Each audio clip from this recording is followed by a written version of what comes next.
আহমাদ প্রতিদিন জানলার পাশে বসে পড়াশোনা করে। সে জোরে জোরে ইংরেজি পড়ে, নামতা পড়ে, বাংলা কবিতাও পড়ে। জানলার বাইরে একটি বড় গাছ। সেই গাছে থাকে একটি রঙিন পাখি।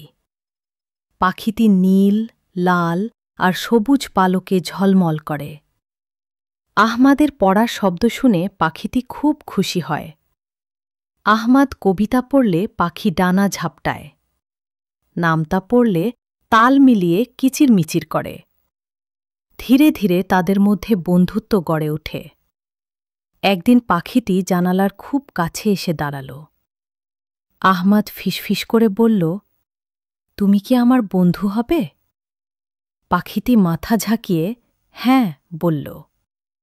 তারপর প্রতিদিন দুপুরে তারা দেখা করত। আহমাদ গল্প বলত, পাখিটি গান করত। তাদের সময় কাটত হাসিতে আর আনন্দে। কিন্তু আহমাদ একটু পড়ায় অমনোযোগী হয়ে পড়ল। হঠাৎ একদিন পাখিটি আর এলো না। আহমাদ জানালার পাশে অপেক্ষা করল। ঘণ্টার পর ঘণ্টা, কোনো সাড়া নেই। সে খুব দুঃখ পেল। পরের দিন বই খুলতেই সে চমকে উঠল।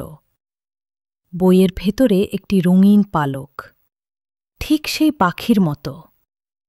পালকের সঙ্গে ছোট্ট পাতায় কয়েকটি লেখা, তোমার স্বপ্নকে উড়তে দাও, তুমি পড়লে আমি ফিরে আসব, তোমার শব্দেই আমার পথ খুঁজে পাই। আহমাদের চোখ আনন্দে ভরে গেল। সে বুঝল পাখিটি শুধু তার বন্ধু নয়, পাখিটি ছিল জ্ঞানের এক ক্ষুদে পরী। সেদিন থেকে আহমাদ আর পড়া ফাঁকি দেয় না। যেদিন সে মন দিয়ে পড়ে, জানালার বাইরে কোথাও থেকে মৃদু কিচিরমিচির ভেসে আসে, যেন তার বন্ধু এখনও তার পাশে আছে।